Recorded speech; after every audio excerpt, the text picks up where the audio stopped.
దేవునికి స్తోత్రములు. ప్రభునామం మీకు అందరికీ శుభములు కలుగును గాక. ప్రైజ్ అలాడ్. ప్రేమిని దేవులారా, ఈ దినము విజ్ఞాపన దినము. అందరము కలిసి అనేకుల కొరకు మన కొరకు ప్రార్థించవలసినటువంటి దినము.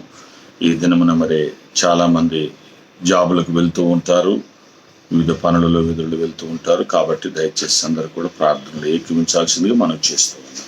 అందరం కళ్ళు మూసుకుని తరల నుంచి అయితే ప్రార్థన చేసుకున్నాం.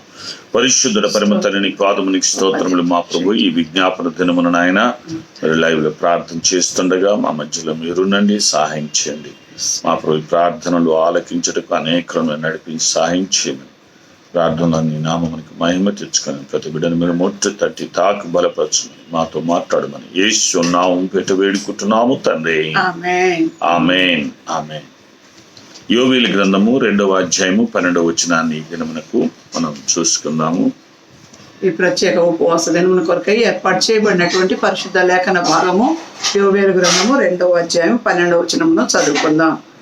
ఇప్పుడైనను మీరు ఉపవాసం ఉండి కన్నీరు విడుచుచు దుఃఖించుచు మనపూర్వకముగా తిరిగి నా యుద్ధకు రండి.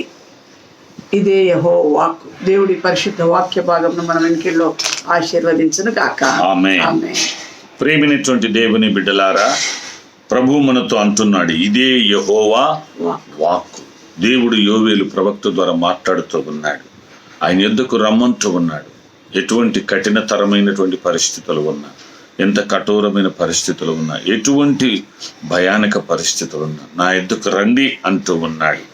ఎలా రావాలి? ఆయన యొద్దకు రావాలంటే మనం ప్రార్థన దేవుని సన్నిధికి వచ్చేటప్పుడు ఉపవాసం ఉండాలి, కన్నీరు విడిచాలి, దుఃఖించుచు మనపూర్వకంగా ఆయన యొద్దకు రావాలి, మనస్ఫూర్తిగా ఆయన దగ్గరకు రావాలి. బాడీ ప్రెజెంట్, మైండ్ ఆబ్సెంట్ అనేటువంటి రీతిగా కాకుండా మనపూర్వకంగా ఆయన యొద్దకు వచ్చినప్పుడు దేవుడు తప్పకుండా మన ప్రార్థన ఆలకిస్తాడు. ఎటువంటి సమస్య ఉన్నా, ఎటువంటి వ్యాధి ఉన్నా, ఎటువంటి బాధ ఉన్నా ఉపవాసం ఉండాలి. ఈ విజ్ఞాపన దినము ఉపవాసం ఉండి కన్నీరు కార్చాలి. కన్నీటికి చాలా ఫలితం ఉంది. ప్రేమైనటువంటి దేవుని బిడ్డలారా, మనం 126వ కీర్తన 5వ చరణం, కన్నీటితో వాడు సంతోషగానముతో పిడికడు విత్తనములు చేత పుట్టుకుని ఏడ్చుచూ పోవచ్చు విత్తువాడు సంతోషంతో పనులు మోసుకొని వచ్చిన. కనుక కన్నీటికి అంత వాల్యూ ఉంది. ప్రేమిన దేవులారా, కన్నీటి ప్రార్థన, దుఃఖం దేవుని దగ్గర, బాధలను బట్టి సమస్యలను బట్టి ఏడుస్తారు, కానీ దేవుని దగ్గరకు వచ్చి ఆయన పాదములు పట్టుకొని చాలా మంది కన్నీరు కార్వరు, ఆయన పాదములు పట్టుకొని ఏడవరు. ప్రేమిని దేవులారా, ఎవరికైనా ఏదైనా ఆపద, భయానక పరిస్థితులు, ప్రమాదాలు ఉంటే ఆప్తులు ఎవరైనా వస్తే మీదబడి ఏడుస్తుంటారు. వారు ఆర్చలేరు, తీర్చలేరు. వారు ఏం సహాయమో చేయలేరు. చేస్తే కొంత ఆర్థిక సాయం చేస్తారు, కానీ వారి వ్యాధుల నుండి, వారి బాధల నుండి, వారి సమస్యల నుండి, మరణపడి వారు తప్పించలేరు. కానీ దేవుడు తప్పించగలడు. దేవుడు సమస్తమును చేయగలడు. ఆయనకు అసాధ్యమైనది ఏది లేదు. ప్రేమిన దేవులారా, దేవుని యొద్దకు వచ్చితే ఉపవాసం ఉండాలి, కన్నీరు విడవాల, దుఃఖిస్తూ ఆ రీతిగా మనపూర్వకంగా దేవుని యొద్దకు రావాలి. ప్రేమినటువంటి దేవుని బిడ్డలారా, నిజంగా ఉపవాసం ఉంటే, కన్నీరు కాడిస్తే, దుఃఖిస్తే మనస్ఫూర్తిగా అది మనం దేవుని దగ్గరికి వచ్చినట్లుగా ఉంటుంది. కాబట్టి దేవుని యొద్దకు రావాలంటే దేవుడు తప్పకుండా అలాగున మనం వస్తే దేవుడు ఎటువంటి సమస్యనైనా, ఎటువంటి వ్యాధనైనా, ఎటువంటి బాధనైనా వాటి నుండి విడిపించి తప్పకుండా సహాయము చేస్తాడు. కనుక అలాగున దేవుని యొద్దకు రండి. దేవుని యొద్దకు వచ్చేటప్పుడు మనం ఏదో అట్టహాసంగా పట్టు చీరలు కట్టుకుని, లేకపోతే ఏదో రకాలుగా కాదు, కానీ నిజంగా హిజ్కియా కన్నీళ్లు విడుస్తూ ప్రార్థన చేశాడు. యెషయా గ్రంథం 37వ అధ్యాయంలో మనం చూస్తాం. 38వ అధ్యాయంలో నిజంగా ఆయన కన్నీళ్లు విడుచుట దేవుడు చూచాడట.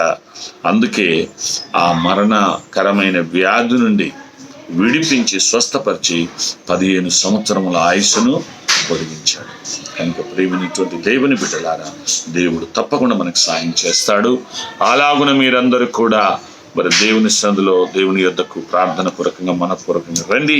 దేవుడు తప్పకుండా సాయిస్తాడు. ఎటువంటి సమస్యనైనా విడిపిస్తాడు, సహాయం చేస్తాడు. అట్టి కృప దేవుడు మనకందరికి దయచేయను గాక. ఆమేన్. ఈ సమయంలో ప్రార్థన చేసుకుందాం. సకల ఆశీర్వాదములకు కారణభూతుడైన గొప్ప దేవ, మహోన్నతుడ, మహిమగల రాజా, సర్వశక్తుడా, నీ పాదములకు స్తుతులు స్తోత్రాలయ్యా. నీ వాక్యం మాట్లాడిన తండ్రి, అవును తండ్రి, ఉపవాసం ఉండి కన్నీరు విడుచుచు నీ సన్నిధికి రమ్మంటున్నావు ప్రభా. మీరు మనపూర్వకంగా నీ సన్నిధికి వచ్చి జ్ఞాపనం చేసిన ఎటువంటి కష్ట నష్టము, బాధలు, వ్యాధులు, సమస్యలు మీ నామములో తొలగించబడతాయన్న సత్యముతో ప్రభా ప్రతి ఒక్కరు విశ్వాసం అనే వరంతో నింపబడి నీ సన్నిధికి వచ్చి మొరపెట్టదురు కాక. మీరు నా యొద్దకు రండి, అప్పుడు నేను మీ యొద్దకు వస్తానన్న ప్రభా. నీ యొద్దకు వచ్చే కృప భాగ్యం ప్రతి ఒక్కరికి దయచేయండి. నీ కరుణావాత్సల్యంగా తండ్రి కనుక మేము నిర్మూలం కాకుండా వారంగా సజీవ లెక్కలో చేర్చబడి నిన్ను స్తుతించి గణపరిచే కృప భాగ్యం నీ ఉపవాస దినమును మాకు ఇచ్చినందుకై కోట్లాది కృతజ్ఞతలు చెల్లిస్తూ ప్రపంచమంతా కూడా ప్రభా చేయబడుతున్న ప్రతి విజ్ఞాపన ఆలకించి ప్రతి దేశము నాయన దేశ నాయకులు, అధికారులను, ప్రతి డిపార్ట్మెంట్ను ప్రభా మీ చేతులకు అప్పగిస్తూ క్షేమ ప్రయాణం కలగచేయండి. బర్త్డేస్, మ్యారేజెస్, వివిధ శుభ సందర్భంలో ఉన్న బిడ్డలను దీవించండి అయ్యా.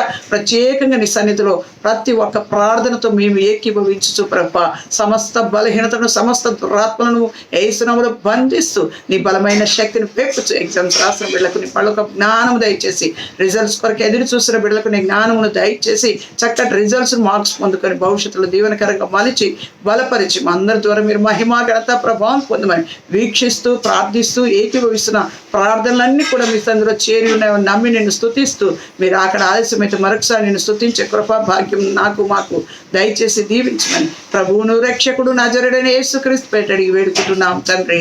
ఆమేన్.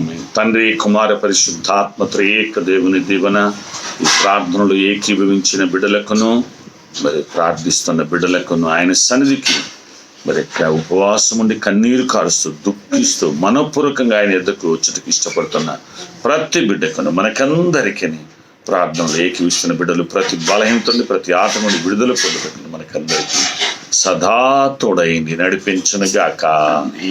ఆమేన్. Praise the Lord. God bless you.